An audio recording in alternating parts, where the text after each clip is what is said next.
Society tells us that intelligence is the ultimate winning lottery ticket. We grow up believing that if you are smart, if you have a high IQ, life will be easy. You will get the best grades, the best jobs, and everyone will want to listen to what you have to say. But if you actually live with a highly active, high processing mind, you know the reality is often very different. Instead of feeling superior, you often just feel alien. You might sit at a dinner party surrounded by people you love and yet feel a profound, aching sense of isolation. You feel like you are speaking a slightly different dialect than everyone else. You might wonder, if I'm so smart, why am I so bad at connecting? Why do I feel so alone? Today, we are going to explore the neuroscience and psychology behind this phenomenon. We are going to look at why a high-performance brain can actually be a barrier to intimacy, and why your loneliness isn't a social failure, it's a statistical probability. First, let's look at the mechanics of conversation. There is a theory in psychology, often discussed by researcher Lita Hollingworth, that suggests a communication range. The theory states that to have a truly fulfilling reciprocal conversation, two people need to be within about 30 IQ points of each other. If the gap becomes larger than that, say 50 points, communication starts to break down. This isn't about one person being better than the other. It is about processing speed and abstraction. A high IQ brain tends to skip steps. It makes intuitive leaps. It speaks in metaphors and abstract concepts. A closer to average brain tends to be more linear and literal. When a high IQ person talks to an average IQ person, they often have to engage in a process called throttling.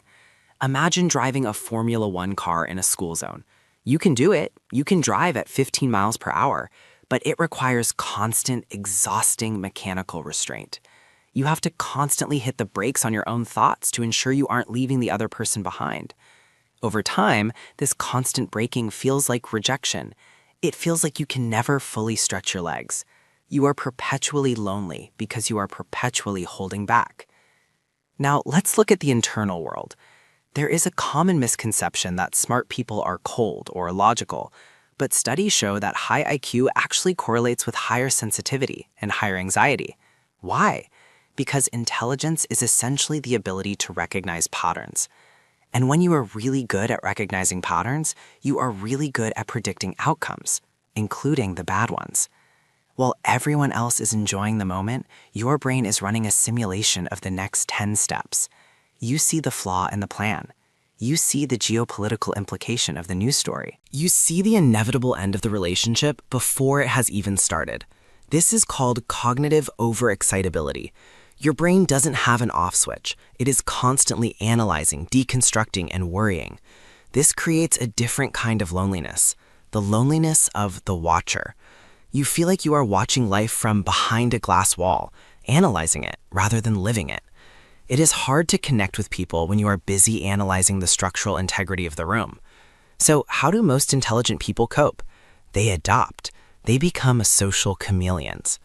If you grew up being called a know-it-all or realizing that your interests, say astrophysics or philosophy, bored the other kids, you learned a painful lesson.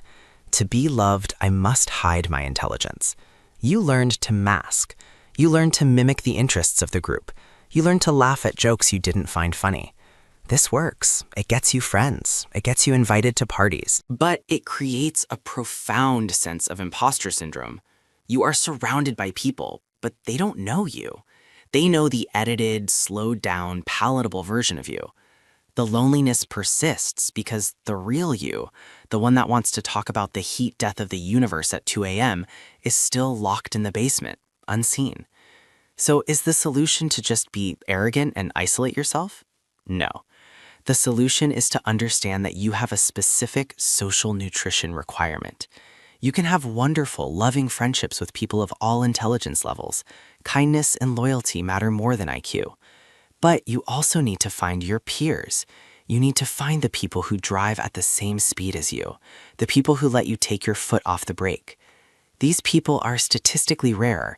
They make up maybe 2% of the population, so you have to look harder for them. But they are out there. Your intelligence is not a defect, and it is not a barrier to love. It is just a high-performance engine. You don't need to swap the engine. You just need to find a track where you can finally race. Take care of that brilliant mind. Thanks for watching, and as always, don't forget to subscribe.